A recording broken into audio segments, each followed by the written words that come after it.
Well, hello everybody out there in video land. It's time for a quick DrewTube video, and largely it's going to be a rant. So there you go. And my chosen subject for this rant is Airfix's new 72nd scale Curtis Hawk, or more specifically the immediately prevalent attitudes to it that I'm seeing online. The kit's only been out 4 days. I ordered a couple direct from Hornby. They turned up in less than 48 hours, so I can highly recommend their ordering service. It's quick, it's very efficient. So this is the latest, as I say. It's a Series 1 kit. It costs £6. I promptly ordered 2 of them. You get one decal option with it. The decal option being for an American volunteer group aircraft based in China in 1942. One of the most common, one of the most recognisable schemes ever worn by the Tomahawk stroke Kitty Hawk family, and really pretty much a no-brainer as a selection. So first thing people started complaining about is, why is there only one decal option in the kit? Well, that's simple, people. There's only one decal option in the kit because it's a Series 1 kit, and that is the policy with Series 1 kits. You only get one decal option. Likewise, people have been sort of commenting on the fact that it's an American volunteer group aircraft as opposed to, say, a 112 Squadron RAF aircraft in a desert scheme. I have to say, I think this is probably the best choice. It's definitely more recognisable in the international market as an American volunteer group aircraft than it would be as a 112 Squadron aircraft. So I've got no complaints. One or two people have said the blue of the roundels is too pale. Possibly. I don't know enough about the American volunteer group and the Chinese World War II roundels to really be able to comment, so I'm not going to pass comment on that. But what I can say is Series 1 kit, quick simple build. And when I say quick simple build, I started that less than 24 hours ago, so here we are with it, the airframe largely together.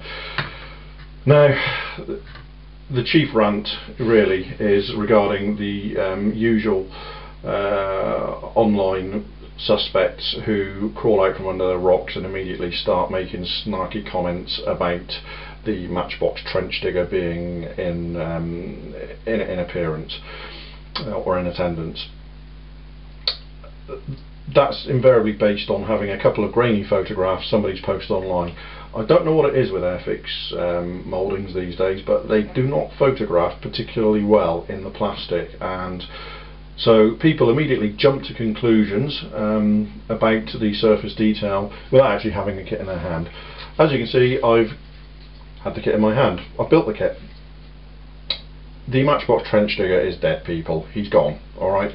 This model is actually remarkably fine. It's a step up from the Spitfire Mark 1 from last year, and is a further step in the right direction. The wing engraving is very, very fine indeed. I don't see any problem with that at all.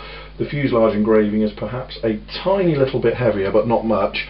Best advice I could give would be to not use a wash, or at least a heavy wash on this model, because that may throw it into sharp relief. Whereas a much lighter, subtler hand will pay dividends.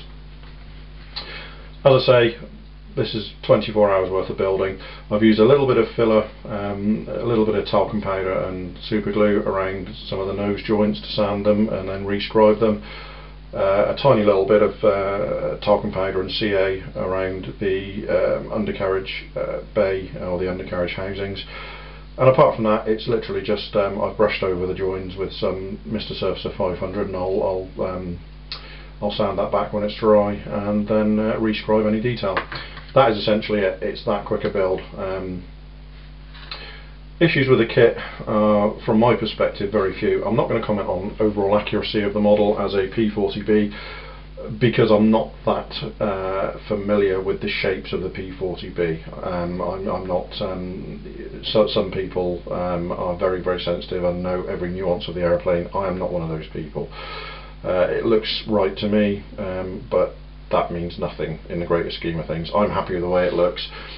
Issues with the kit: I don't like the fact that the leading edge guns were moulded into the wing, so they've been carved off and drilled out to be replaced, and I don't like the fact that the aerial on the spine, the aerial post, was moulded in.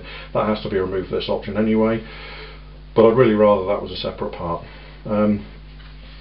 Apart from that, people are pointing out that Airfix have missed the gun bay panels on the wings.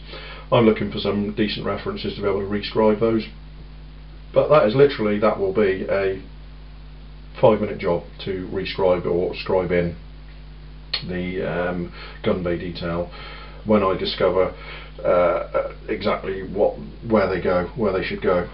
So that aside, there you have it at the moment. Hopefully I'll get on to painting this in the next day or two, and hopefully within the next 4 or 5 days I'll have it finished, and there'll be enough to put up a gallery on my website, drewmanton.com. If you haven't visited, please do so. You're more than welcome to have a look through the projects that I do and photograph for inclusion on that site, so you'll be more than welcome to visit there. That's it. A quick sort of very quick build review, and I appreciate it's a quick rant, but I'm getting increasingly fed up with the usual suspects. Every time Airfix release a new kit, you just have to sit back and wait for them to come out of the woodwork and start chucking their Matchbox trench digger illusions, chortle, laugh, oh how funny around. It's tiresome. It's yesterday's news, and it doesn't apply to kits like this. So there you go. My opinion, obviously, your mileage may vary.